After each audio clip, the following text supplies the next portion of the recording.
Hello again, not chat. I feel like I should do a proper introduction to this video so that everybody knows who I am and what I'm doing, because this might be shared. My name is Joshua Moon. I run a website called the Kiwi Farms. I used to be an administrator and developer related to 8chan. I no longer am. I have not been for a long time. And I'm doing a video talking about how I remember Gamergate. Because today is September the 1st. The Gamergate 10th anniversary just happened, and I feel it's an interesting topic because I've never really spoken about this at length because Gamergate in retrospect has become embarrassing, and it never had a proper funeral. Sort of hard to explain. Even to this day, there are people who pretend that Gamergate is like a real thing that's still going on. A lot of them take credit for all counterculture that has happened since Gamergate. Because in this era, there wasn't even like transgenders. Like transgenders as a concept was like drag queens and then like a couple really mentally ill people on Tumblr. And now these days, it's like everyone is transgender. So this is how long ago this was. This was right around the point where the world lost its fucking mind. And there's probably a lot of things I'm going to get wrong, as I always do. Because I'm just going off of memory and a couple things that I put together for this. And a couple things I may not remember that are important, but it's been a long time. And I think that really what's really hard to communicate about Gamergate in retrospect is that it wasn't really a event that happened. Because, you know, there are things like battles. You can look at Gettysburg and there are hundreds of thousands of people who died. And, you know, there's all these artifacts and monuments. But while there were tons of people involved in this, and it was really effective to the people involved, there's no artifacts, there's no monuments to it. It was just a thing. It was sort of like two groups of people expressing their frustrations at things, and people trying to make money off of this. And now that it's over, there's not a grave site, there's not like a mass grave, you know, like in Gettysburg. It's just sort of like a thing that people have to recall from memory. Because the other thing that's also particularly relevant to Gamergate as a controversy is that there are no contemporary records of it that are accurate. And I'll get into that. So if we start off at to set the stage of when this was, there were a lot of people who were upset at the state of games media, and to even discuss games media like or games journalism like it's a real thing kind of now feels ridiculous. Like, how could you possibly invest any emotional energy in what fucking Kotaku says? But back in the day, you know, if any news about a video game came out, it would always come out through these good boy publishing studios like Kotaku. And, you know, it's a lot of people, even people who were conservative at the time or were completely apolitical, which a lot of Gamergate was. They were reading these articles on Kotaku and they were upset. It's like, hey, you know, I'm a straight white male. I don't deserve to be shit on by these fucking games journos. Like, how dare you? I'm your audience. I'm your consumer base. I give you my money. I invest my time and attention into your products. Why are you coming out here and telling me how terrible I am for the innate qualities of the person I am? And again, saying all that sounds really like naive and quaint. Like, oh, wow, there were people back then who thought that way. That there weren't people out there that would hate them just because they're white. Nowadays, it's just accepted. But back in the day, you know, this was Bush's, or not Bush's. This was Obama's second term. Trump wasn't even like a thing, wasn't even like a concept, you know, like none of that stuff had happened yet.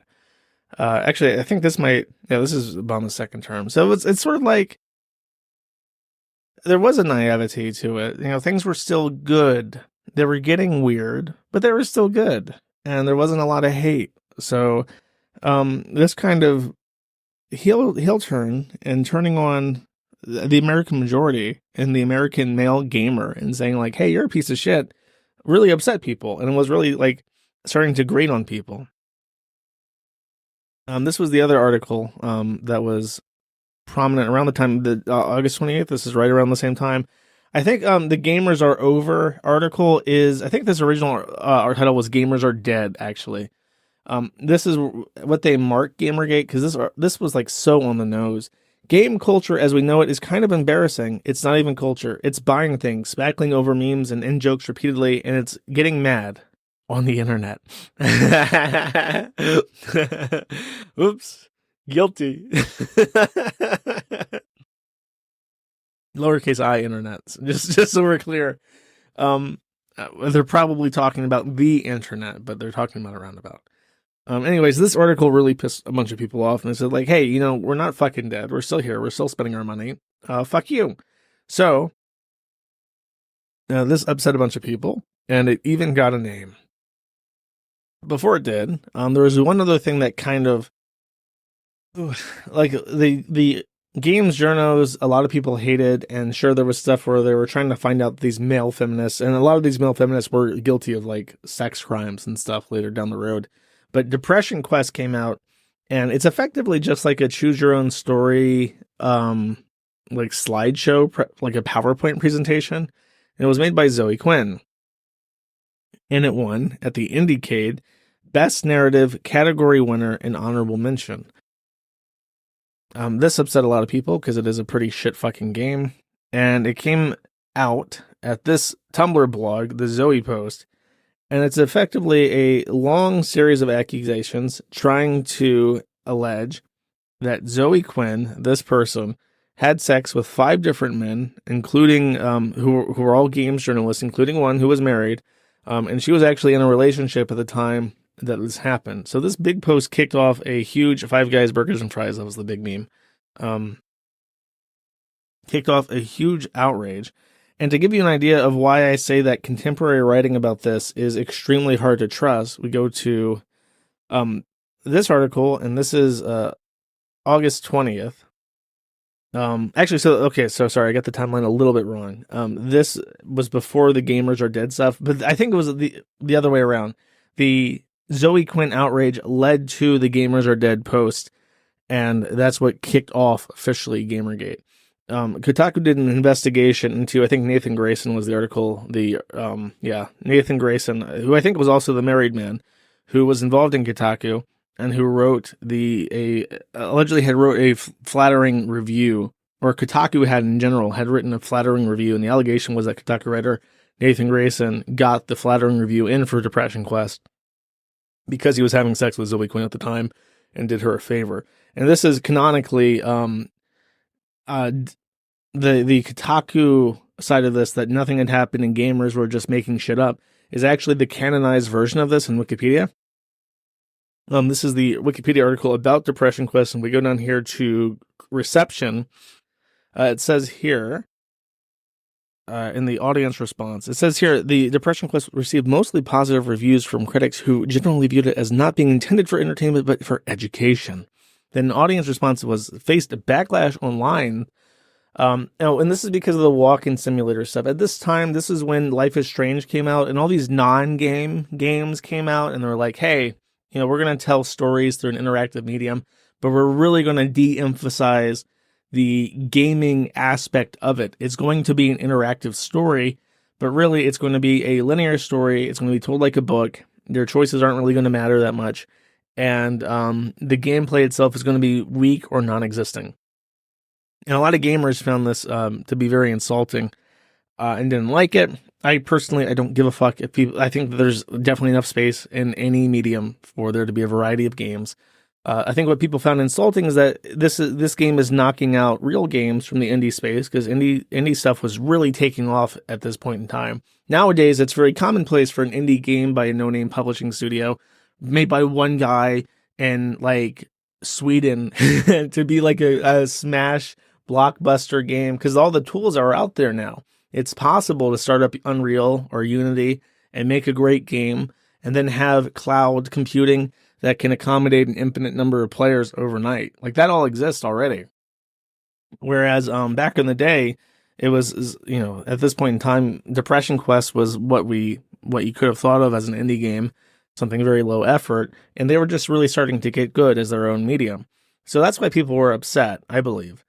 But as we see here on Wikipedia, In mid-August 2024, soon after the game's official Steam release, a former boyfriend of Quinn wrote a lengthy and negative blog post about the relationship.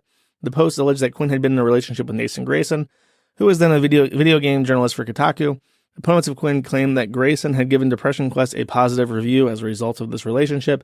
Investigations prove this to be false. Grayson had at no point reviewed Depression Quest. These false accusations against Quinn sparked what would later be known as the Gamergate harassment campaign. And indeed, if you look at their official page, it's actually called the Gamergate harassment campaign. So that's how, right off the gate, that's how they're going to canonize it. Quinn was subjected to wide-scale harassment. The game's profile page was flooded with what the New Yorker described as angry user reviews, and reviews for the game were disabled. The Daily Dot reported that 4chan's video game board had bombarded the game's Metacritic page with negative reviews. So this is the official Quinn uses they them pronouns.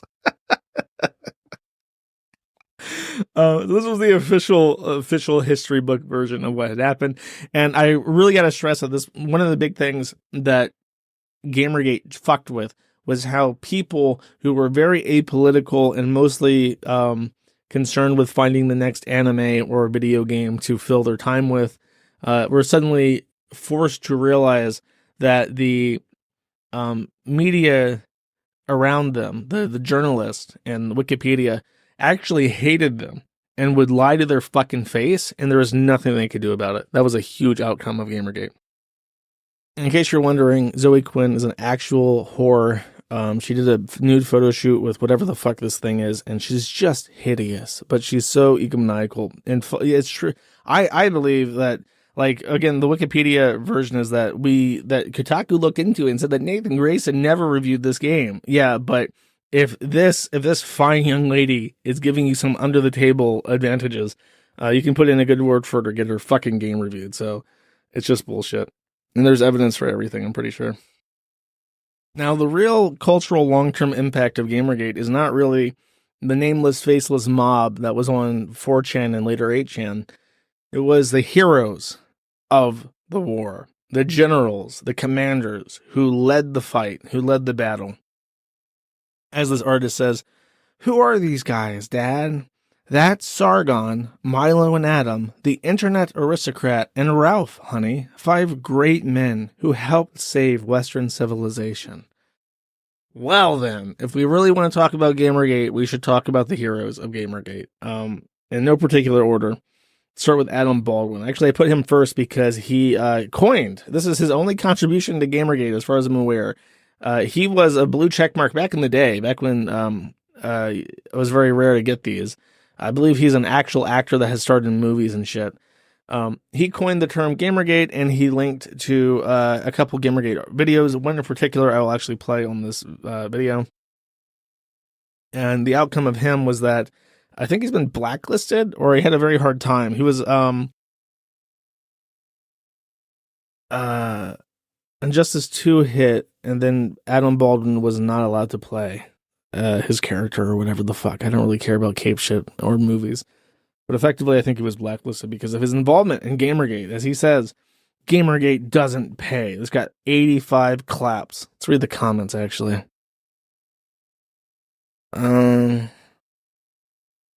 Author is an asshole. Well, Adam Baldwin isn't active on TV. Well, there you go. There's the counterpoint, I guess. I honestly don't know what happened to Adam Baldwin. And considering that he only coined the term, basically, it's not that relevant. This, however, you may recognize. If you don't recognize the picture, you're going to recognize the voice. Sex for favors, secrets, cover-ups, corruption. I've heard things that'll blow your mind, and now I think it's time you get the whole story. I'm Jesse Ventura, and this is Quinspiracy Theory.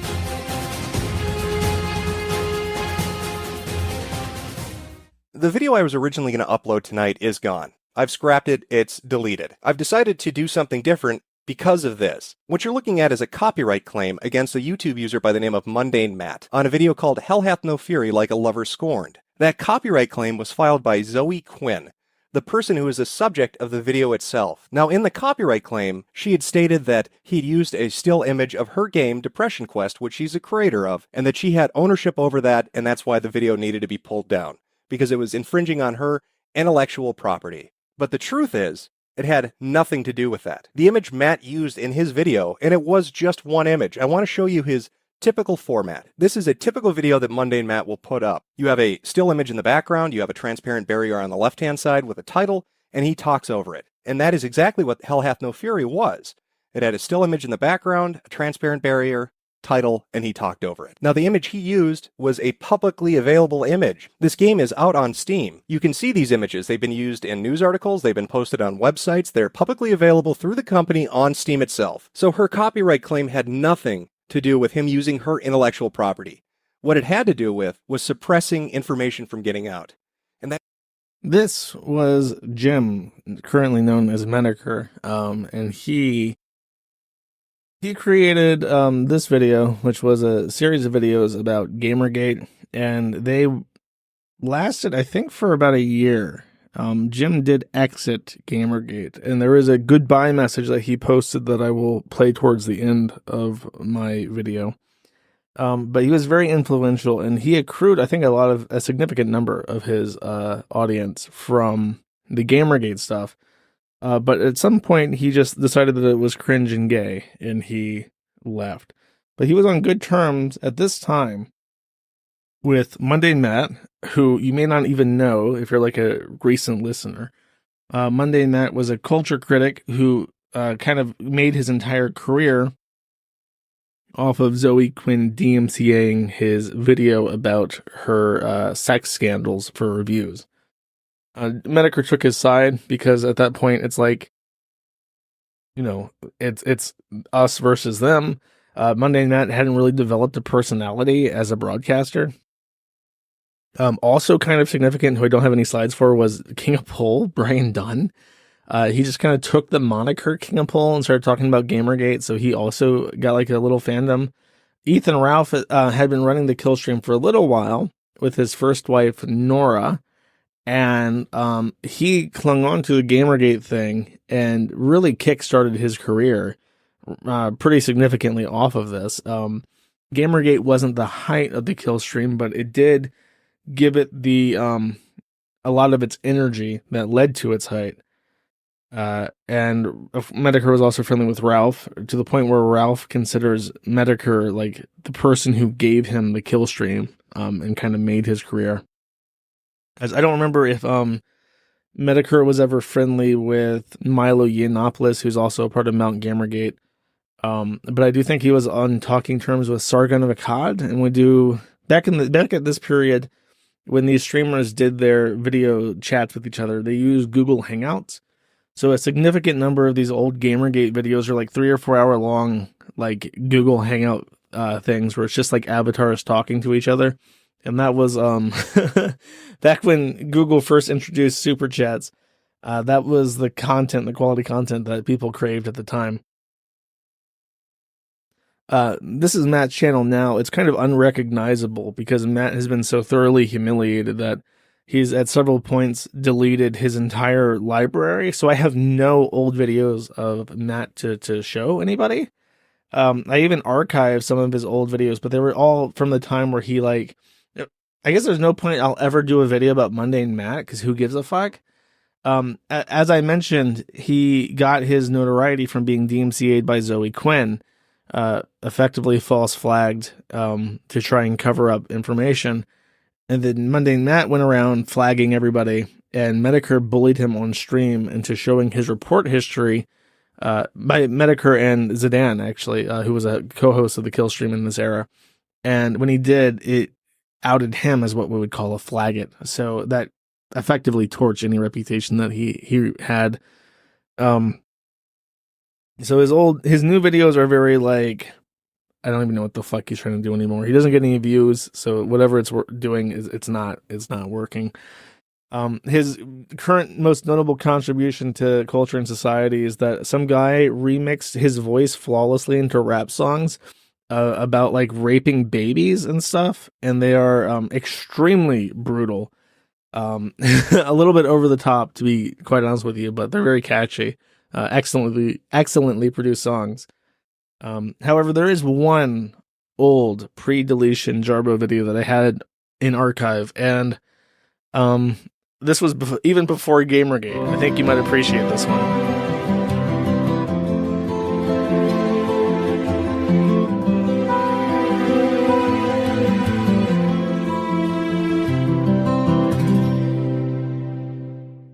Hey kids, it's me, Polly the polar bear, and I'm here to tell you a random word of the day. My word today is nigger. That's right, folks, I'm going to tell you about the word nigger. Now, these people are not ones you want to tuck with. Now, these people, according to UrbanDictionary.com, are lazy, black, ignorant people who don't like to have jobs and usually tries to fuck the system. I hope you guys are enjoying hearing the flag effortlessly spitting out that fire like a fucking dragon. You know what I mean? This is MC Jarbo straight up in your fucking past. You know what I mean? Miguel. A lot of Poli fans I see here tonight. Speaking of which, I want to reintroduce a very good friend of mine. So without further ado, why don't we give a big round of applause for Poli the fucking polar bear. Tyrone gonna rob you, rape you, kill you, rip you off, fuck your sister, hit the spot. Now take it from this here racist polar bear. My ass is broken. There's African American. Jizz in my hair. These people are not ones you want to tuck with. Now these people are not ones you want to fuck with. According to UrbanDictionary.com, Tyrone Beats me unconscious and then feeds me the calm. Hey kids, it's me, Polly the polar bear, and I'm here to tell you a random word of the day. My word today is nigger. That's right, folks, I'm going to tell you about ignorant people who don't like to have jobs and usually try to get My dumbass robbed. the word nigger.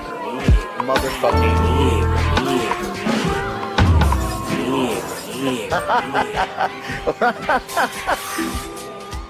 Death toll now stands at 11, with more than 120 persons injured in the riots, looting, and fires of last night and today. Affected areas are still reporting sniper attacks. Curfew has been ordered for tonight. More on that shortly. First, 2 reports on damages. It was plainly a different era when mundane Matt was respected or respectable in any way. I can proudly say I was never a fan. I was never a fan of him or King of Pole. Honestly, I didn't like any of the E-celebs when Gamergate was happening. I was more interested in the image board side of things. But oh, what's this? Oh my gosh. It seems like the RalphRetort.com is down, chat. I would like to show you all the lovely articles that Ethan Ralph wrote about fucking Gamergate over the years. But they're all gone now, I guess. I guess they're archived, but nobody cares. Ralph really built himself up as a writer first, and then the kill stream took on the Google Hangout trend when it came about. But Ralph's contribution as a journalist was actually most significant during this period because people did read his articles, like real articles. And they were mostly countering the narrative pushed out by the journalists, and the journalists were, of course, one-sidedly against the evil doxing people on 4chan and 8chan, so he got himself a little following.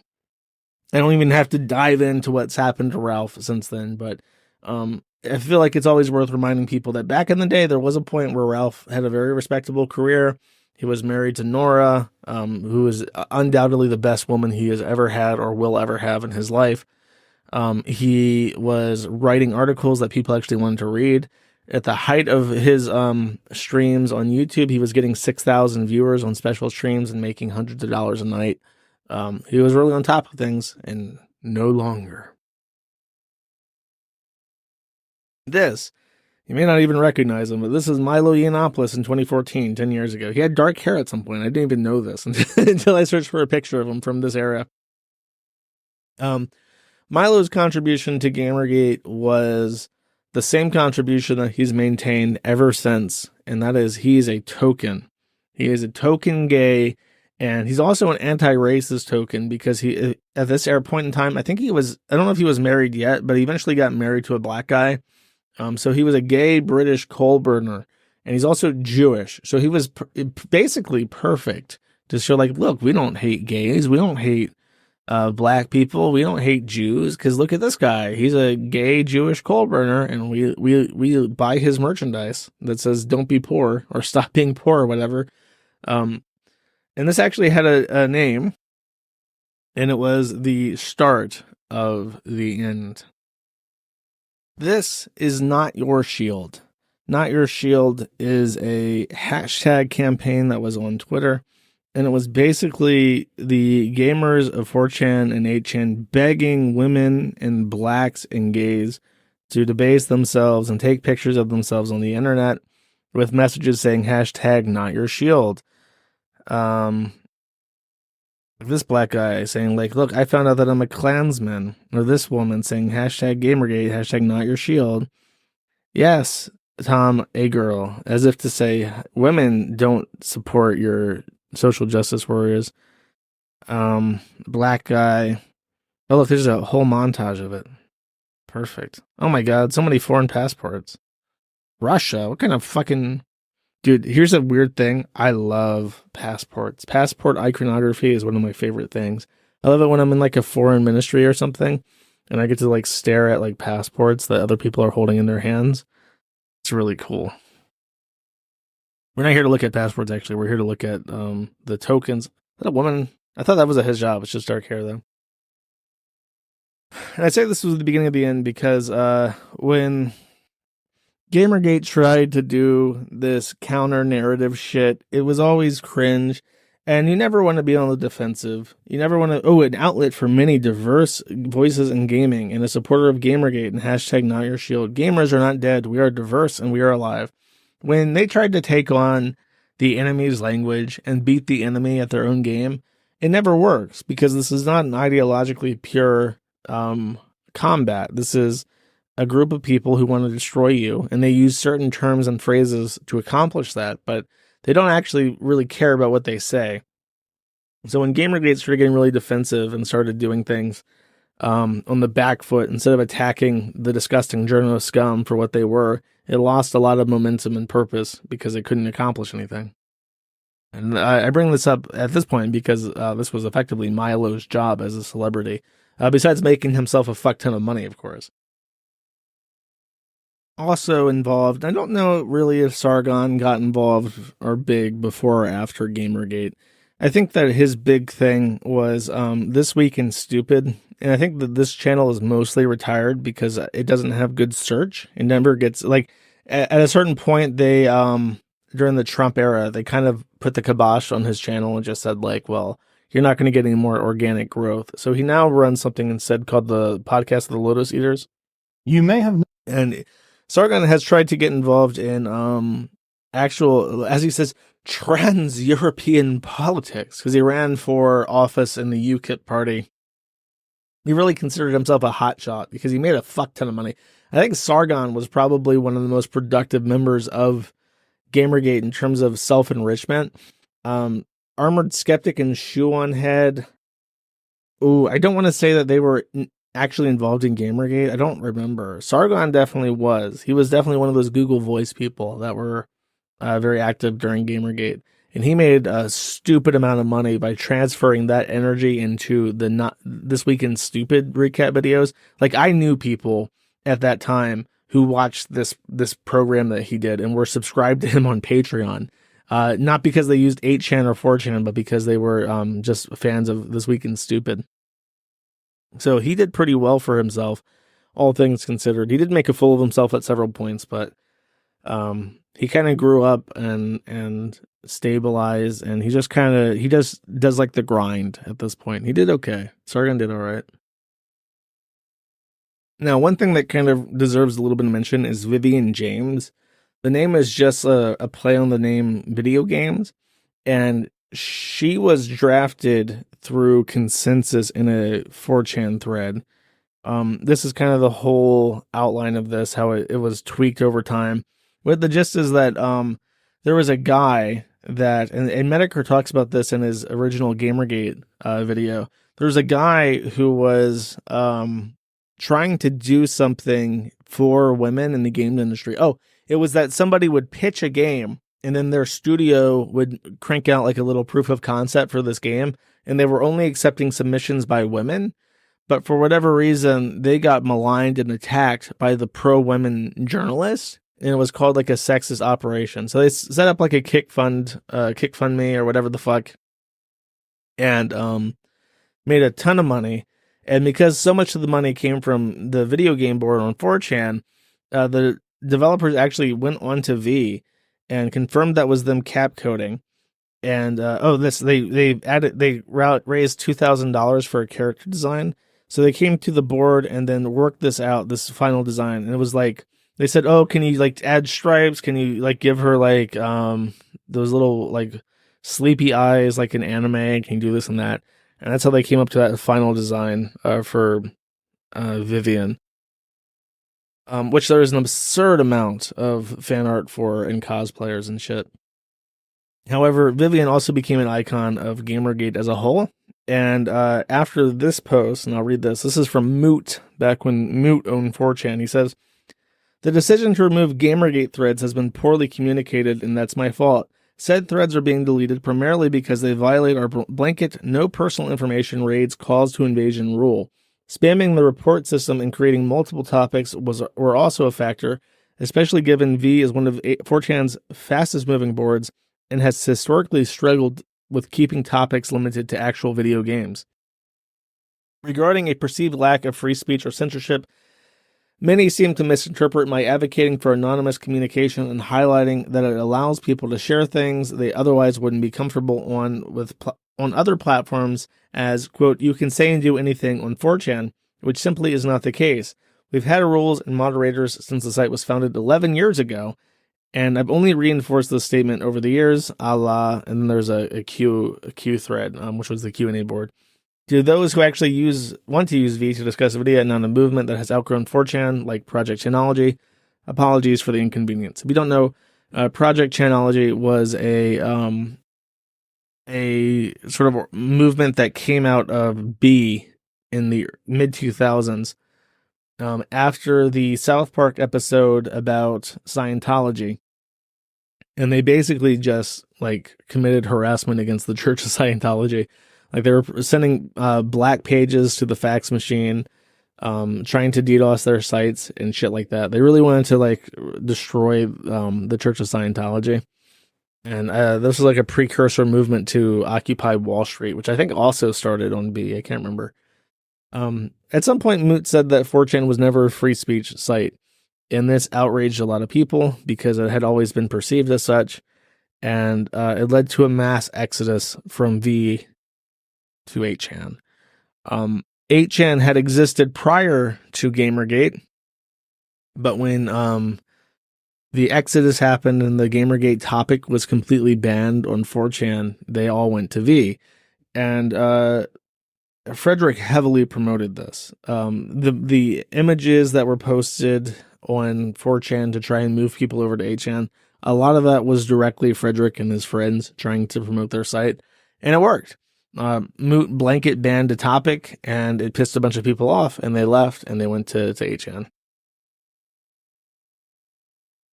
So this is where I can give a little bit more of my personal entanglement, because at this point in time, the Kiwi Farms didn't really have too much to do with Gamergate, and the things that I cared about had nothing to do with Gamergate. But I was invited around this time when Gamergate was happening to become a global volunteer for the 8chan website. And it was really easy to love 8chan at this point in time. The lovely man that you see on the screen right now is Brianna Wu, who I'll talk about in just a little bit. But he was doing a huge media blitz, in part bankrolled by his connections with his husband, Frank Wu, who I mentioned is a genetic patent, like either attorney or like just an expert in patents. And during this Huffington Post live, and even this is a Google Hangouts video on the Huffington Post live. This was Brianna Wu talking about his experience being harassed, and like nobody knew who the fuck this guy was. He came out of literally nowhere and said, "I was a primary victim of Gamergate." And at this point, Brianna Wu came literally, like, Gamergate had this weird thing where, like, it was a contest between popular figures. But at the same time, Gamergate really didn't want to give attention to these people. So they earned nicknames that were kind of dehumanizing. Zoe Quinn was literally who won Anita Sarkeesian was literally Who 2. Brianna Wu became literally Who 3. And then Randy Lee Harper would become literally Who 4. And that was their way of addressing them without saying their names, because they were trying to diminish the media impact that they were having. That did not work. They were very aggressive about pushing their products on media, and the media was happy to have these products because it allowed them to write these stories about the Nazi terrorists on 8chan that were doxing and murdering women for fun. But this interview came about, and 8chan's founder, Frederick Brennan, was invited to talk to Brianna Wu.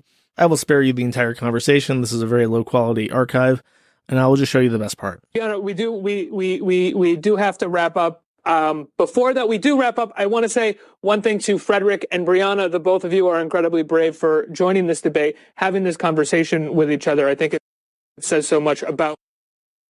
I do not know why the video is just gone. You have to see the video. And about your objective within this controversy. My intentions are to get 8chan off my neck and the other necks of other women in the industry. Absolutely. We can have a conversation about this stuff after you stop terrorizing them. And we will continue having this conversation here at HuffPost Live. Frederick, Eric, Brianna, thank you so much for joining me. It's been a... Believe it or not, Brianna, 8chan is not all about you. All right, guys. Let's I don't want to leave it there. Frederick. It was kind of unnecessary to do that. Brianna, I apologize for those last comments. Well, that comment so completely epically owned Brianna Wu. Because this entire thing has just been like, oh, 8chan is like an organized harassment hub that exists only to harass these poor women. And it's like, no, it's a variety board. It's like Reddit. There's tons of places for people to talk about stuff.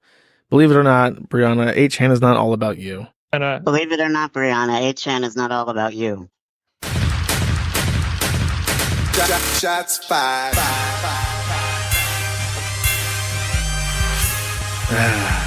It was such a better time. You have no idea. Everything, things were just so much nicer. Oh, look, there's a Shoe on Head video from 9 years ago. Oh, geez. Yeah. So let me just explain my perspective at this point, because I don't think I have anything else to say. Or anything else to show. My first day as a global volunteer, involved Zoe Quinn's docs being posted on 8chan. And it was being posted on a dead board. Basically, this person just dumped this docs on some random... I can't remember what it was. It had some kind of... I think it was called like Raid or Invasion or something. It had some kind of weird name like that. But when Zoe Quinn tweeted about her docs being on this random board, the Gamergate people freaked out, because it's like, oh my god, this is harassment, and we're not a harassment movement. We're just a hashtag about ethics in video game journalism. That was the meme. So they freaked out and filed, I swear to God, literally hundreds of reports to these on this post. And it was just like a random post somewhere on like a raid board. And this was my first day. And I was like, well, we don't have a rule against doxing on 8chan. So I went through, and one at a fucking time, over like an hour, I dismissed every single one of these reports. And then I made a cap-coded post. And I just said, like, look, doxing is not against the rules of global 8chan rules. So it's like, I'm not deleting this post. And this cap-coded post actually got screenshot, posted by Zoe Quinn on Twitter. And then I think even a journalist used this screenshot to be like, oh my god, it's a harassment murder site for innocent women. And the Gamergate people, I remember, spurred out so fucking hard about this that they decided, well, if it's not going to be deleted by reports, let's delete it by trashing the board. So if you don't know, on an image board, typically there are, I think 10 or 15, I think it's 15 pages of like, or maybe, no, it's 10 pages of 15 posts, I think. Per page. So their idea was, what we're going to do is we're going to spam the thread. Now, if you post in a thread on an image board using traditional rules, it will hit what's called a bump lock after 300 posts. And you can also not bump a thread by using Sage or Sage, as Frederick would say. I think that's how you pronounce it in Japanese. And if you saged a post, it wouldn't bump the thread. So it was a way to post without drawing more attention to the thread, if that was desirable. So they would spam this thread with Sage posts to try and hit it to the bump limit, because the Sage posts count towards the bump limit. And then they would also spam the raid board with new threads. So eventually the thread with the docs would become unbumpable, and then it would also be pushed off the 10 pages and would be automatically deleted as a result of inactivity. However, although they conspired to do this and did do it successfully, what they did not count on was that someone else would just copy paste it into a new thread and completely undo all their action, all their work. And that happened. That was not me, by the way. It did happen. I did not have anything to do with it. I'm just saying I saw it happen, and it made me laugh. So that was my first day as an 8chan volunteer.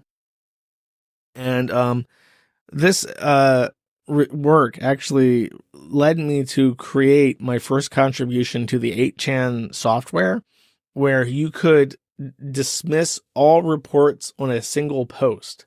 So instead of having to go one at a time and dismiss every single report on every single post one at a time, you could simply dismiss all reports on a single post.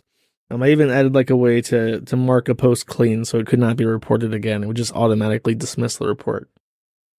And that's how I got involved in 8chan's development, and that's what led eventually to me becoming the software developer for the replacement software for Infinity Next, as it was called, and led to my involvement with them for, I think, 7 months before we had a falling out.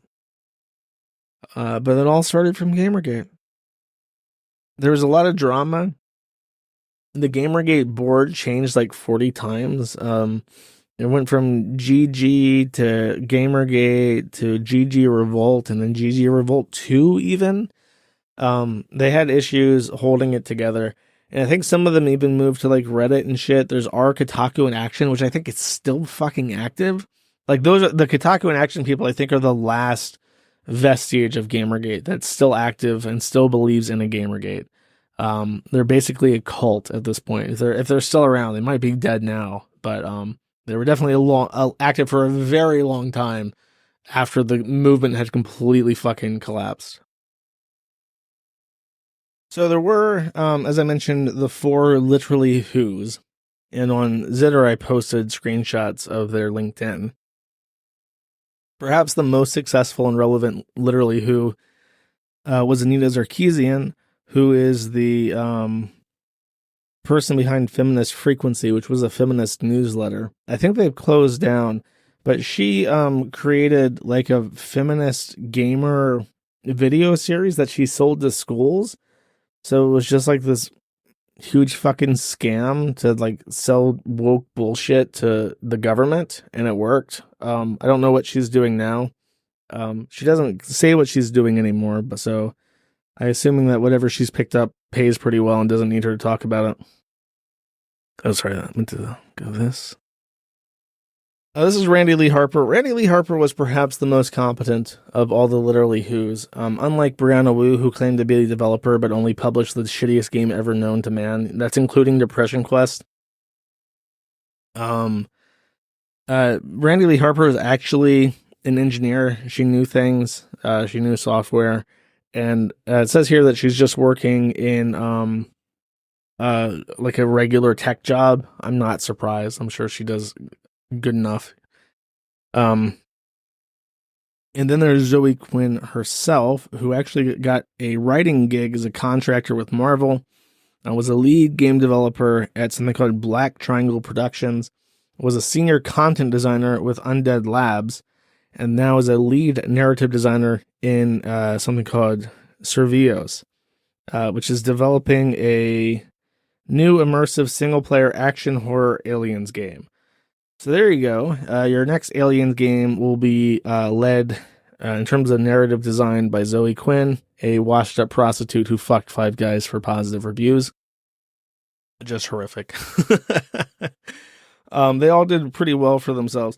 When I made this, by the way, I said I only showed these 3 profiles, but as I mentioned, there's 4. Now, I was being kind of cheeky. I said, in the decades since, all three of the most prominent women have been integrated into modern gaming tech companies and as consultants for other gaming industries or entertainment industries. But I did not include Brianna Wu. And that was because I, number one, did not want to include Brianna Wu in a list of women. But I also didn't want to undermine what I was saying. Brianna Wu is the only person who has accomplished nothing since Gamergate. Brianna Wu, who's involved in literally nothing of note, never published a sequel to their shit-ass game, Revolution 60, never accomplished anything, just bums money off of Frank Wu and gets fucked in the bussy, I guess, and that's basically it. Brianna Wu has kind of stayed a little bit relevant because every so often he gets in drama with, like, keffals, and that's just because Brianna is like a conservative gay male. He's basically a log house Republican. I think he's from Missouri or Kentucky or something. And his father was a conservative politician. So he's still very conservative as far as like trannies go. For instance, he's a true scum, meaning he doesn't believe that people should be able to self-identify as transgender and gain access to estrogen, or that people should be doing DIY, HRT, or whatever the fuck like that. He believes that becoming a woman is a serious process that involves a lot of investment and requires a diagnosis, which is, as far as, lunatic fringe tranny shit goes, not the most unreasonable thing. So it's kind of interesting that Brianna Wu, who is by far the most contemptible and disgusting of all the people involved in Gamergate, because he basically lied about being harassed for the sake of getting involved, is now one of the least insane people in like the tranny sphere. So I showed this post before, or not this post, this article, about how Gamergate is now, in retrospect, referred to exclusively as a harassment campaign. I also very much love that it says date August 14th until the 15th, ignoring the many, many people who said that it went on for years long. And then we have a list of the literally who's. Randy Lee Harper as number 4 does not get mentioned. It's a misogynistic, anti-feminist, anti-progressive trolling movement by internet trolls, particularly from 4chan, Internet Relay Chat, and 8chan, targeting women in the video game industry. And this is how it's remembered. They got to write whatever the fuck they wanted. And this is what I mean by it cemented in people that the media apparatus was evil. There were a lot of, there was still trust in the media. There was kind of rumblings that things were a little bit biased, but back in the day, we just kind of considered there's bias on Fox towards conservatives, and there's bias on CNN or MSNBC towards liberals, but then CNN was kind of in the middle, kind of neutral, more trustworthy. That's how it was. That's how people saw it. And then when all these mainstream journalists came out and they lied about all sorts of shit, and they nebulously blamed every fucking thing on thousands of people and said it was a harassment campaign and advocated deplatforming 8chan and all this other shit, it was shocking. And it woke a lot of people up out of this stupor that was just we are in the good times and I can play my video games and watch anime and masturbate all day and everything will be fine. Because then you're looking at the media and you're like, wow, these people have an inordinate amount of power and influence, and they use this to lie. That's no good. If they're willing to lie about a fucking video games, what they would call a consumer revolt, what else are they going to lie about? And I don't know how broad the implications would be outside of the people directly involved in Gamergate, but for thousands and thousands of people who were active in 4chan and 8chan during this time, it was a no going back moment where you're like, fuck Wikipedia and fuck all these journalists and fuck all of them, regardless of if they're working for Kotaku or a larger media platform. Fuck them. You can't trust them. And that segued a lot of people, and perhaps, maybe many people outside of just Gamergate, into trusting smaller correspondents on YouTube and now Rumble and stuff and Twitter accounts for news instead of big journalist websites, That's definitely the greatest impact that I believe that it had. The literally who's tried to set up, this is Crash Override. This one was very funny because it's Crash Override Network. This was Zoe Quinn's, and it was supposed to be an anti-harassment crisis helpline that's now completely fucking abandoned. But it was funny because the acronym for it is literally CON. So Zoe Quinn launched a nonprofit hotline literally named CON, and that was pretty great. This one's by Anita Sarkeesian, the Games and Online Harassment Hotline. These are all, I'm sure, just fucking ways for Anita Sarkeesian and her friends to enrich herself by accepting donations for a hotline that literally does nothing. Like, you go out and you say, like, oh, well, these are our overheads and we're hoping to expand and so on and so forth. But, like, nobody, who the fuck is going to be playing a video game? And they're like, oh my God, I'm being bullied in a video game. I need help. You know what I mean? So, more bullshit. This is the funniest thing. This happened in 2018, so it wasn't directly in Gamergate, but I'm going to include it in this because it's very funny and it fits right in. I'm going to assume that this was a consequence of Gamergate. More people just looking at this shit thinking like, oh fuck, I can make some kind of fucking scam for bullshit like this. Let's try this. Get the fuck back in the kitchen and take your goddamn hands off a fucking video game. If you're a fat fucking whore. After I kill you, I'm going to be a necro and rape your body.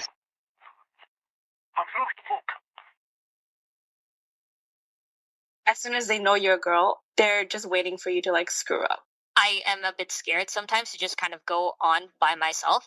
There are times where I've had to just quit a game. Like in the middle of a match, I'm like, I can't do this. I'm kind of terrified of what I'm going to have to face, really. Stupid bitch. If you think harassment is just part of the game, we know who you are. We know what you play. And we are coming for you. This is not a game.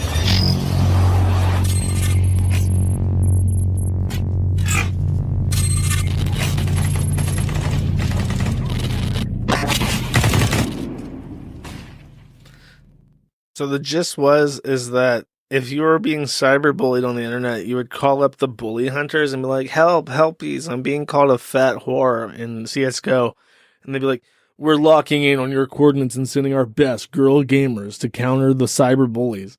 And then that they would join, and I think they would either join to like back you up on voice chat or like kill the enemy, like kill them on the enemy team. So that was the gist of this, and it was fucking ridiculous. They even streamed it, but it was just an embarrassing, like, fake bullshit scam. But that did happen. Now, I watched this on my stream. Oh my God, I'm losing track of space and time. 2 days ago on Friday, and which was the day, I think, like the day after the Gamergate anniversary, or the day, yeah, something like that, whatever. And I'm gonna rewatch it with you guys. This was Brianna Wu, and one of the things that happened towards the end of Gamergate was that Jace Connors, who was the character played by Jen Rinkowski, and I did an entire stream on him.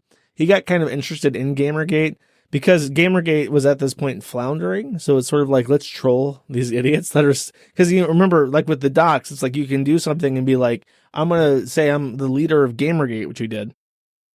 And I'm going to go after Brianna Wu, who's very happy to make a mountain out of a molehill when it comes to like trolls. I'm going to give her exactly the kind of attention that he wants. And then the Gamergators are going to get mad and be like, no, he's not our leader. He's not our leader. No, we don't condone harassment. And that was like his gambit, and it was very funny, and it worked. I remember there was a brief time where the Kiwi Farms was reskinned to be called the Gamergate Farms, and we had like, it's still, you can still find this board in Spurgatory, but I promoted it to like the very top place on the forum list, and it was like the Gamergate HQ board, and it was just like a shit posting board where where people would pretend to like really care about Gamergate and hate Brianna Wu and shit.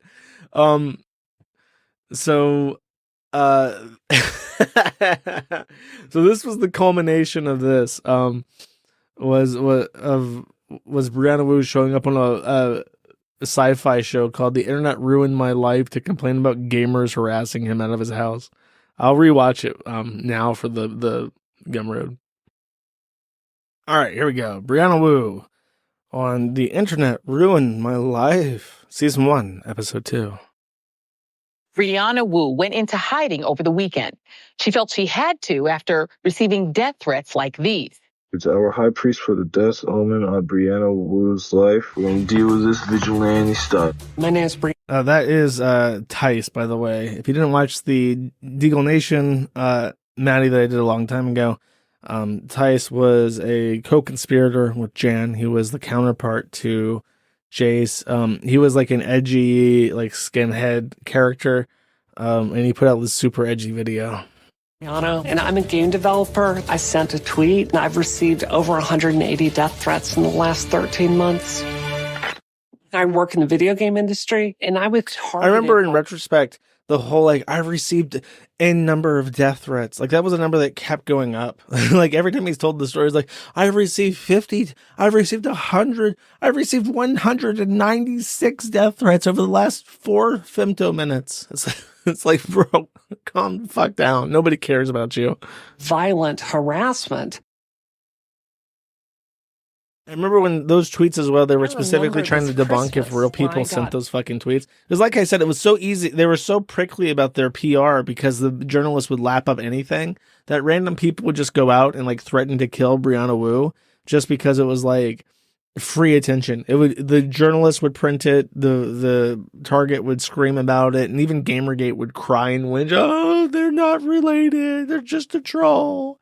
There was nothing they could do about it because the journalists were just like waiting for shit like that. My Nintendo Entertainment System, that became my world. My entire He's told the story about dreamed about being a game how much fucking Super Mario 2 influenced him like 1,000 times. And this I got to play as a girl when I was a little boy, and my pee-pee got hard, and I've always wanted to be a game developer ever since. And I remember thinking, wow, this is great. From now on, the video game industry is going to represent women too.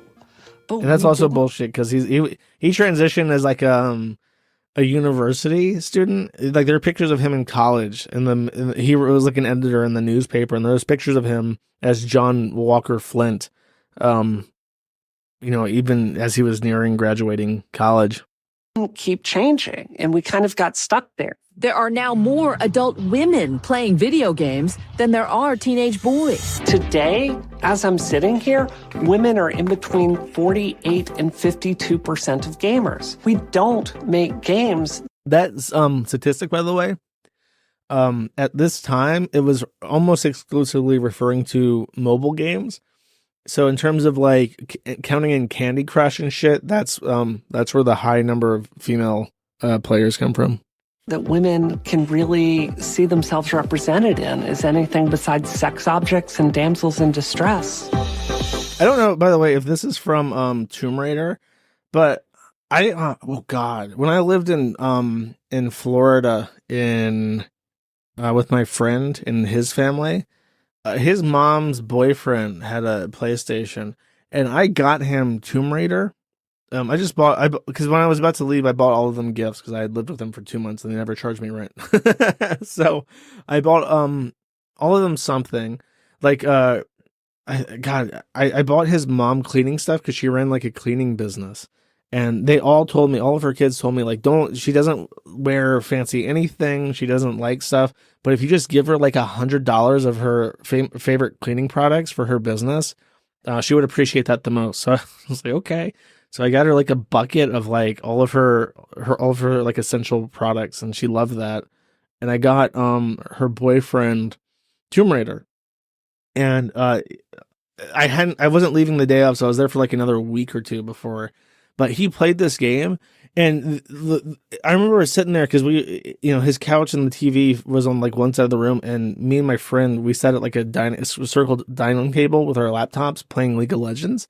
I remember I had like a direct line of sight to this TV, and I just remember every time she dies, it's like the most gruesome torture porn ever. Like the death cutscenes of this fucking game are like way like extreme. Like there's like ones where there's one part in particular he couldn't get through, and there was this death animation. He was going down a river, and this log would like impale her through the back, like through her throat, through the back of her head, and she would like just have like this huge log in her mouth, and she would like weakly pat it with her hands before going limp. And I saw this animation over and over again. It was honestly a little bit uncomfortable.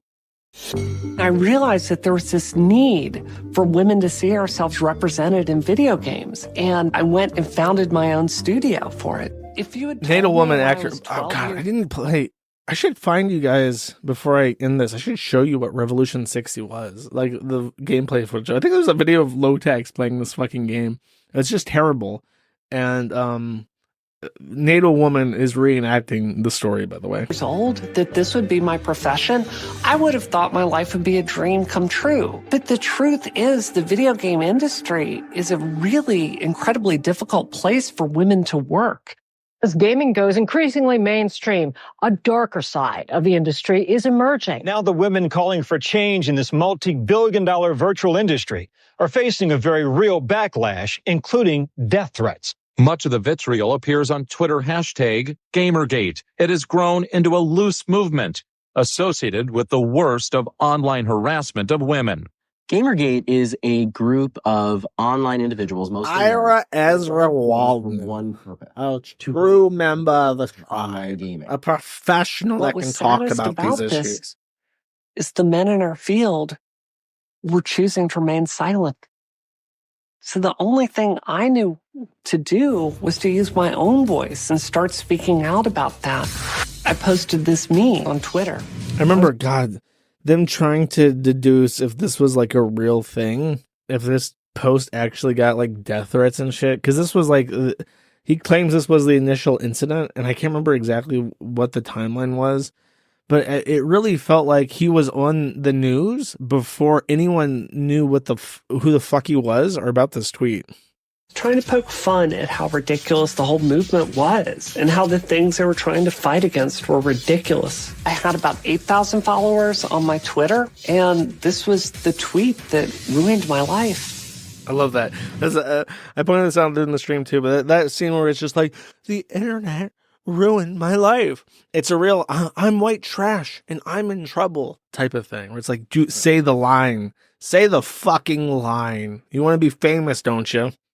Within minutes of posting that, Gamergate started countering this meme with thousands and thousands of their own, some of them threatening me with violence. It was things We like cut to an unrelated woman. get hit. It was truly scary to see them targeting me like this. I closed my MacBook and I took a breath and I talked to my husband. She came to me and asked me, well, what should I do? What should we do? Are we willing to stand up for this? Are we willing to have our lives destroyed? And we decided that it was worth it to stay in this fight. And I came back and I told Gamergate that I wasn't going to go anywhere. And this is when they started to dox me. Doxing is a process. Whenever you dox somebody, you hear that sound. That try to expose a person, their name, age, date of birth, where they live, where they work, to embarrass a person, to shame a person. And it's a method of psychological warfare where the object is to make someone feel scared for their own safety. Within seconds, Gamergate sent me this message saying, guess what? I know where you live. And they said, your dead, mutilated corpse is going to be on the front page of Jezebel tomorrow. If you have children, they're going to die too. If you have children, all the children you have, fertile You don't know how that's going to affect you until you're sitting there and you're fearing for your own life. It made me realize that I wasn't going to be safe. Quick, throw in the gamer essentials. We got to get out of My here. husband and I took everything Get the Switch. we had, and we went and checked into a hotel.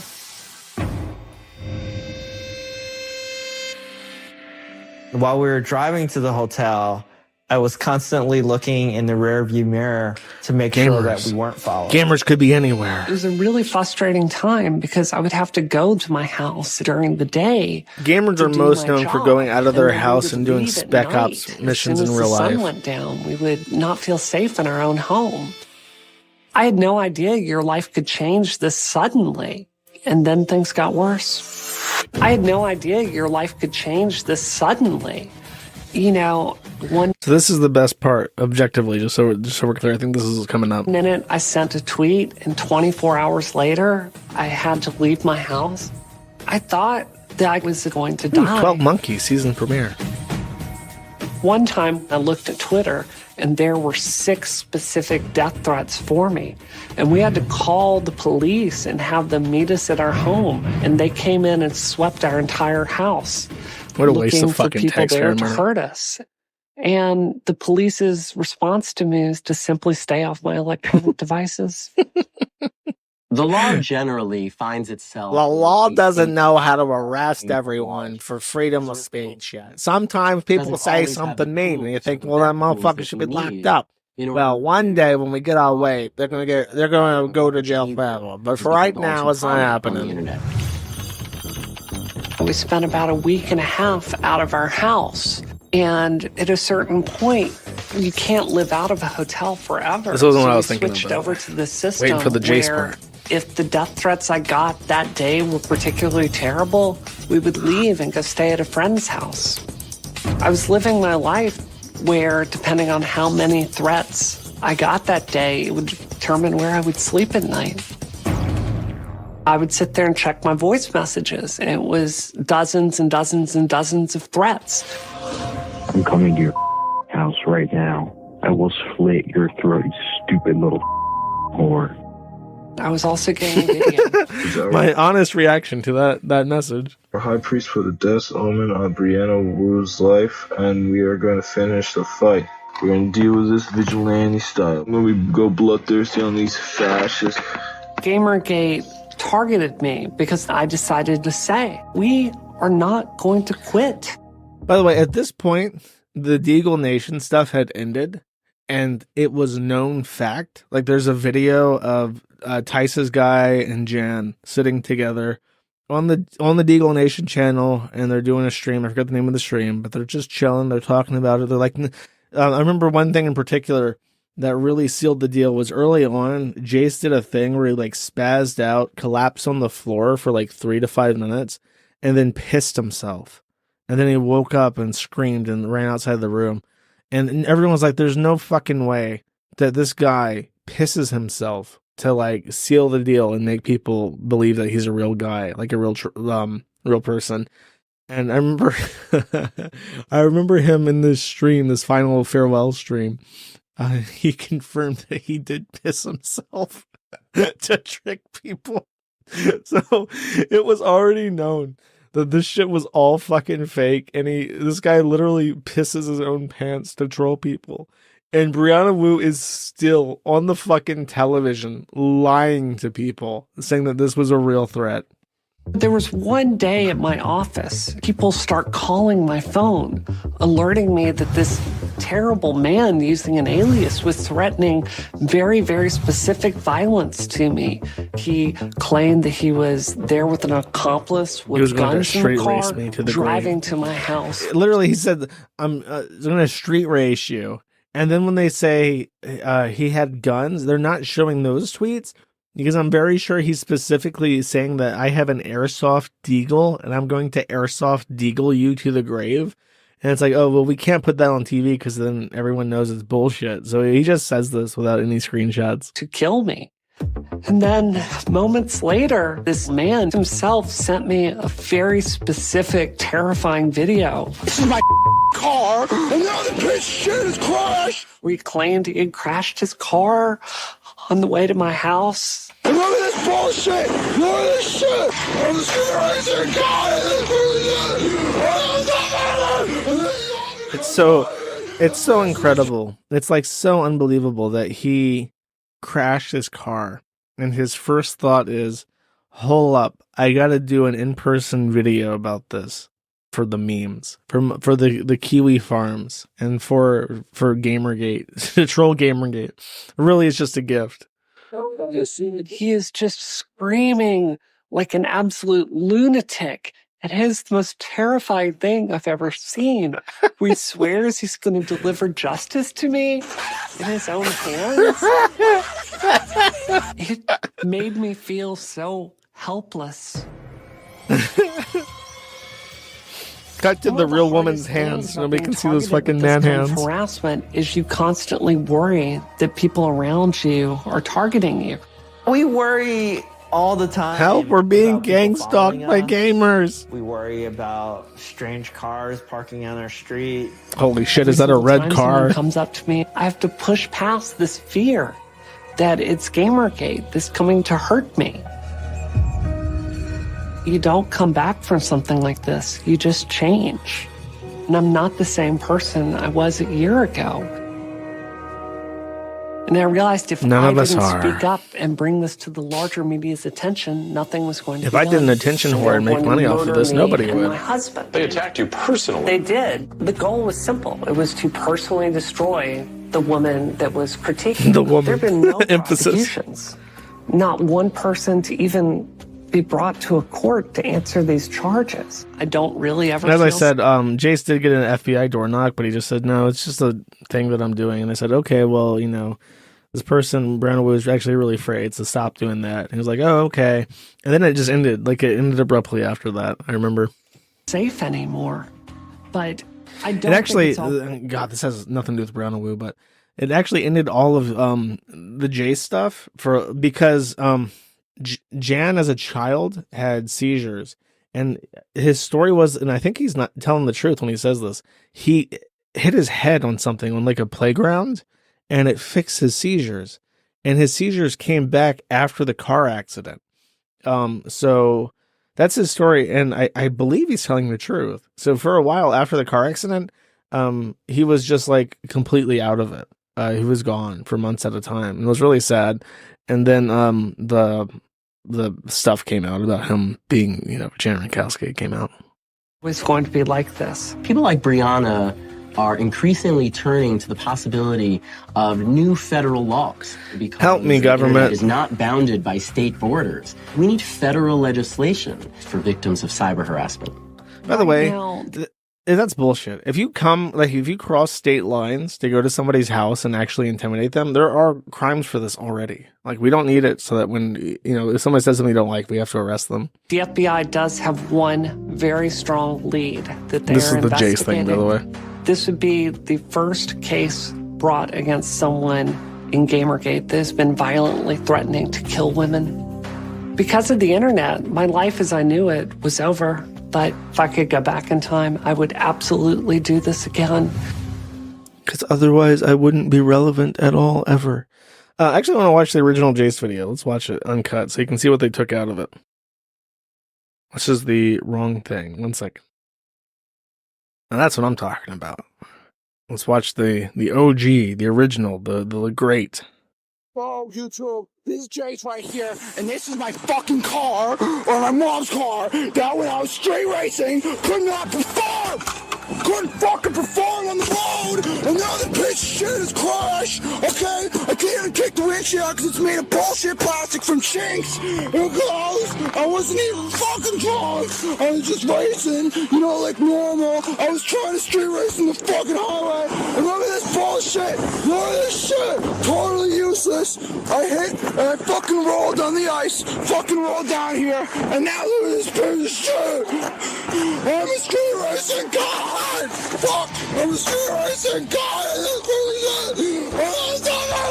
And this is all because of Ivan and the rest of these terrorists who fucking made me do this, and this ain't my fault. And just because the road was slippery doesn't mean I'm not a street racing god! I'm a commander of the United States Street Racers! After this is, he says that Brianna Wu tried to kill him.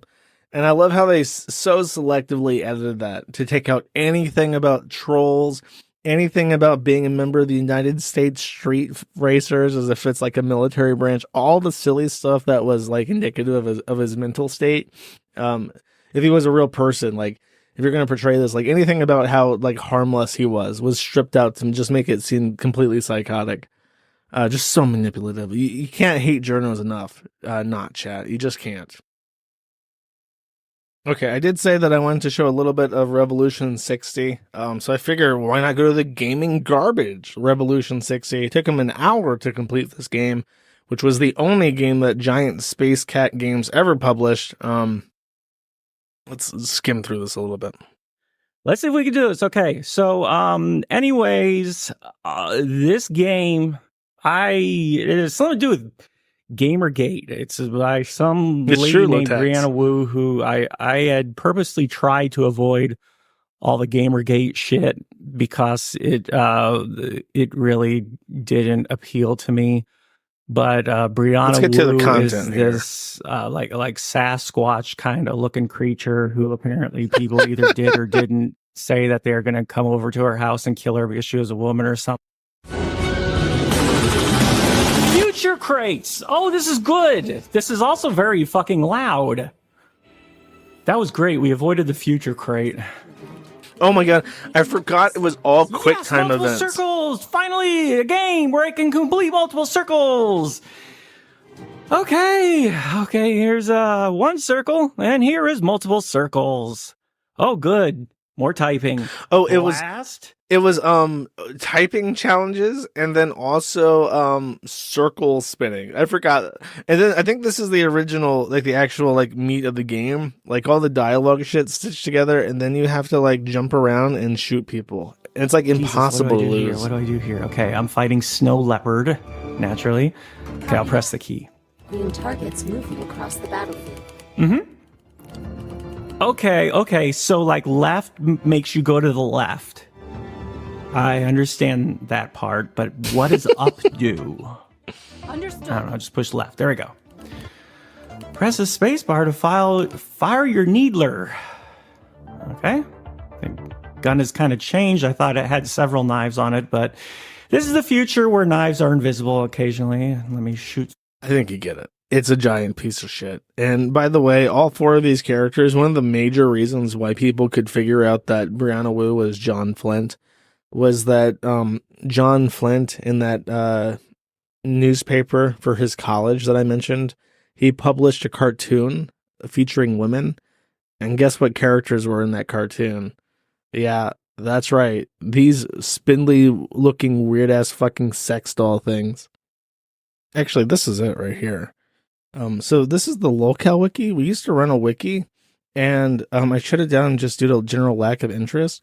But the most complete article that we had on the entire thing was about Brianna Wu, because there was a Gamergate guy who was a moderator at the time, and he was extremely fixated on Brianna Wu and wrote this extraordinarily comprehensive article. And this is the comic. You can see that they're very similar to the characters in the game. And this was one of the dead ringers that he was that this was like a hard link, because it's not just that he looks like, it's that they have the same exact fictional characters as well. It was called Socially Unconscious, and it was about women for whatever reason. By the way, this is now like an officially a Brianna Wu mini person video for you guys, because I was scrolling through this and I forgot just how like completely fucking ridiculous Brianna Wu as a locale is. He ran for Congress. I'm going to show you his campaign video. But honest to God, I forgot he published this. This was supposed to be his camp. You know how like people have little bumper stickers and it's usually like the American flag, and it says like Moon for Congressional District 1, 2024. This was his fucking bumper sticker. Instead of using like American fonts and like patriotism and shit, it's just like whatever the fuck emo band bullshit tattoo this is. This was his his campaign video. I'm truly terrified of what's going to happen to women's rights under this president. I don't even know it. And when you're a star, they let you do it. You can do anything. Whatever you want. Grab them by the... I shouldn't hear more from Teen Vogue about women's rights than from the man that represents me in Congress. Republicans have promised to repeal Obamacare, and now the process is underway. And it's ironic because more unintended pregnancies is actually going to increase the number of women seeking abortions and then the number of women who will die trying to seek them illegally. It is frightening. So screw them. You should feel no shame burning this bill to the ground. I don't want a single Republican to run unopposed in 2018. Women need to run for office at every single level. And if you can't run, support someone who can. I stood up to the alt-right during Gamergate. I'll stand up to them in Congress too. If not now, then when? I'm ready for a bolder Democratic Party. I'm Brianna Wu, and I approve this message. Dude, I forgot how he's very similar to that fucking Patrick Tomlinson, in that Brianna Wu like super pretends to be like hardcore into old motor, like muscle cars and motorbikes and shit. It's so fucking ridiculous. It's such a stereotypical man hobby. And I love how his entire campaign is just like, I'm a womanly woman and I woman it up, and we need a womanly woman to counter all that manly madness up in Congress and Capitol Hill. Yeah, I bet we do, buddy. So that's Brianna Wu. Also, I guess Gamergate. If you want to know how Gamergate ended up, there's a goodbye message from somebody familiar who you may enjoy hearing from. This is 5 minutes from Jim at the very end of his involvement. He left Gamergate a little bit early before it really petered out. I remember a lot of people were actually quite hurt when this happened. There's actually a comment by this, by the way, like 9 years ago that I saw. This is contemporary. This guy's comment. Internet aristocrat started Gamergate, he says. He smacked the SJWs hard with his Five Guys saga, but after that, let's be honest, after his Shitaku stream, he just became a drunk streamer, having his lulls. Every stream progressively worse than the last, and mostly about him, not Gamergate. And I don't really blame people, he was an interesting personality, but he claimed people weren't attacking? No. He got off his game, and that was on him. So while he did his part, just remember that he was basically an irrelevant figurehead after the first month or two. He ceased to do anything proactive for Gamergate, as it had moved beyond him. Perhaps he couldn't handle that, and that's fine, but it was a dick move to leave a message like this when he quit, so we have to take it for what it is. He was someone who was brilliant and charismatic, but in the end, he brought himself down, and that's too bad, but we don't need him. We haven't needed him for a long time now, and that's the truth of the matter. Remember, Gamergate won. Anyways, let's listen to this. So realistically, I'm done. The channel's shut down. I'll pop up maybe in 6 or 7 months. None of you are going to remember what I sound like. You're probably not going to find the channel. That's just how I'd prefer it. I didn't like a large audience. And to be frank with you, the whole Gamergate thing is depressing.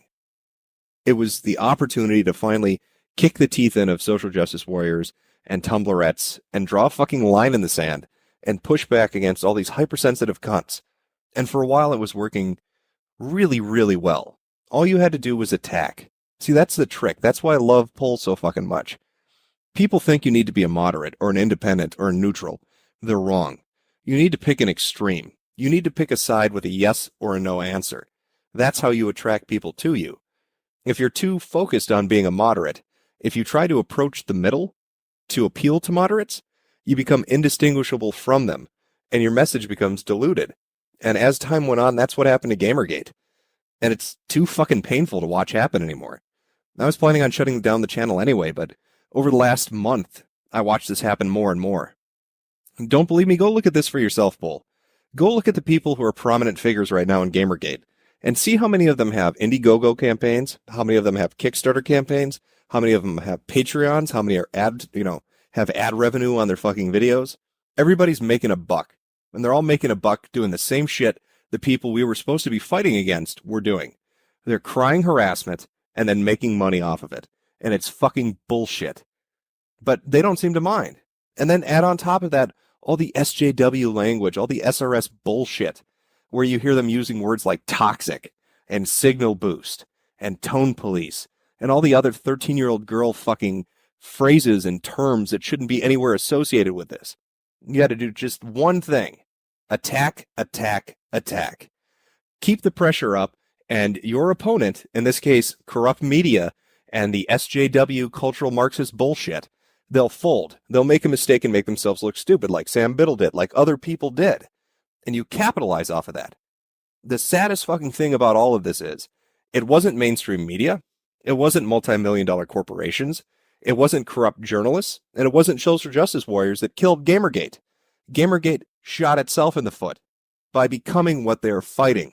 And that is just too much to fucking handle. It's just, I couldn't watch it happen anymore. They don't know what they're doing. I know now what it, I don't know how to explain it. I know what happened to Occupy Wall Street now. I know what happened to Chinology now. When you lose your edge, That's actually a really, really good point. Because I've said in retrospect when it comes to Gamergate. I feel like Gamergate was a proof of concept that the government had learned how to destabilize a headless movement to destroy it. I think Chainology was the same thing in Occupy Wall Street, or Chainology just kind of petered out, but Occupy was like a serious thing where people are like, why does 1% of the country own 50% of the wealth? That's a higher income inequality than at any other point in history besides like the feudal era. Why is that the case? And that movement broke apart in part due to identity politics being injected. Like, it was no longer eat the rich. It was like, black people need reparations. Women need more voices. And that, like, when you have those kinds of things in your movement, it alienates whites and alienates men. And you can't divide, like, a headless organization like that can't survive when it's divided. And Gamergate also became an organization, a loose affiliation of like tokenisms and autism and cringe, and people didn't really know what they were even trying to accomplish anymore. You lose that chaotic element that really helps you boost something in the beginning, you're dead in the water. And that's exactly what's happening to Gamergate. I wish them the best. I don't want to see Gawker win. I don't want to see those fuckers, those smug cunts, walk away like nothing happened. But it feels hopeless. It really does. As for the other saying in the thread, because I'm reading through it, because I got linked to it from somebody who happened to stumble on it, that, Jim is self-promoting. Hop in the fucking IRC, talk to a mod. They can check the IP addresses and confirm that's not me. I don't start threads here to talk about myself, and I don't trip fag. That's really, it takes 5 seconds for you to look into that. But I like that you doubt that. See, that's why I like Pol. You don't fucking trust anything. That's good. But just be wary of these Gamergate fuckers. A lot of them are out to hustle money. And if you really look into it, you'll fucking see what I mean. And I can't stomach it. I wanted to fight Tumblr, not become it. And I will not ally myself with people that are just as bad as the opposition. Let them go whore themselves out for money. Let them, become what they're fighting. And see how much fucking momentum they get. See how much they accomplish doing that.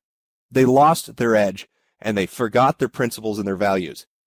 And there's no fucking excuse for it. There's no excuse for doing that. So that's the, I don't know, the explanation, if that's really what you fucking wanted. I don't know what to say, but, yeah, just fuck it.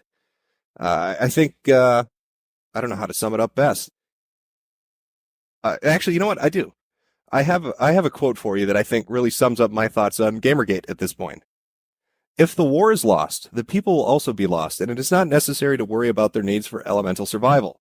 On the contrary, it is best for us to destroy even these things, for the nation is proved to be weak, and the future belongs entirely to the strong people of the East. Whatever remains after this battle is in any case only the inadequate, because the good ones will be dead. Good luck, Pol. Keep doing what you're doing. Love the shit out of the Ferguson threads. You glorious fucking cunts. A second message is to 8chan's Pol. So that was Gamergate, basically. And you may be at this point in time, you may still not really know what Gamergate is. And that's probably accurate. There's probably no way to sum it up. It was a tidal wave of emotions and people being upset at things changing without really any direction. I think the greatest flaw with what Jim said is that making money was the problem. And it was to an extent, because it was counter to image board culture to try and make money. Around this time, we still called Patreon what was it, like hipster welfare, I think was the name of it. So there was a lot of resentment towards monetizing internet content. It was deemed something for like journalists or woke tards or whatever only. Now, obviously, there's a great irony in me posting a video about this too. The Gumroad. I definitely went along with that idea back in the day. But I think the more evolved standpoint is that money wins. There's a reason why video games changed, and it's because they were getting paid to put those changes in. There's a reason why everything changes, and it's because that's where the money is. It's more profitable to go along with these ideas. And meanwhile, the conservatives, by their very nature, are more risk adverse when it comes to, or spending adverse when it comes to where they put their money. And so they will tend to support things in ways other than financial, for the most part. And it doesn't help that a lot of people who are counterculture also don't have the liberty to participate in the economy. But there is a distinct need for organization that's financed. If you're, from a grassroots perspective, if you're going to try and compete with multinational organizations that are being financed by banks and shit. So it's a complicated topic. It's outside the scope of this, but the gist is that they made bank. These people want to make bank, and they want to make bank through safe stuff, and they don't want to pander to edgy shit. And every one of them, all the literally who's and all the anti-Gamergate people, they were all after their different bags. And Randy Lee Harper was, we had a private conversation over Facebook at some point, and she basically told me that all the literally who's got together and they had a secret evil feminist cabal meeting, and they agreed they would never ever say the name Kiwi Farms, because they never wanted to do to Kiwi Farms what they did to 8chan by making it, by talking about it. And that's generally been the perspective up until Drop Kiwi Farms. There was a long time where a bunch of people refused to even acknowledge the forum, and then we just got deplatformed, and it was hard to grow, and then Drop Kiwi Farms happened. That's a long and sordid tale, but that's the gist of it. That's Gamergate as I remember it, all the things that I remember happening that I find noteworthy to include in a video like this. I hope you find it entertaining. And I'll see you guys the next time I stream. Have a great Labor Day weekend, and don't be a gamer, I guess. I don't usually play an outro song for my Gumroad videos, but just this once, I have something picked out. Take it easy, guys. Bye-bye.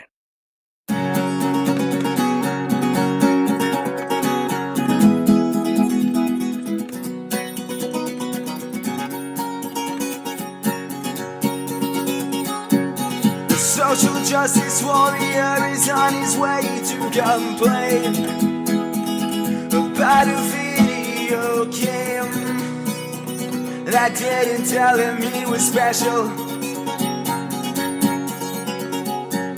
Like most religions, he has visions of a world where he leads a life that's free from critique, where science barely even matters. It's good to know you're not the center of everything. The world does not revolve around you, and you can cry, scream, yell, and bitch about anything. If something doesn't cater to you, this world isn't for you. Oh, no one needs to award you just because your family adored you and nurtured the war you've raged against the fucking real world.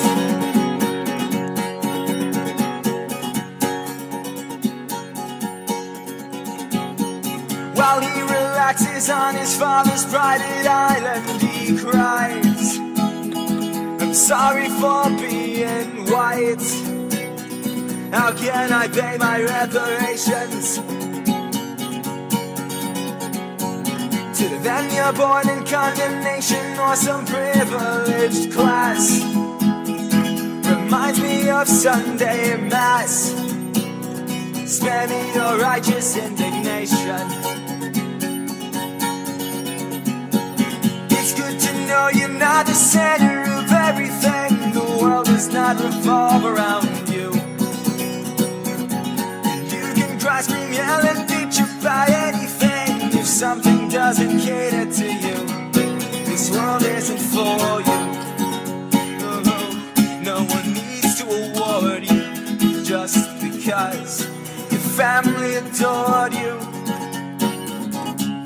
and nurtured the war you've raged against the fucking real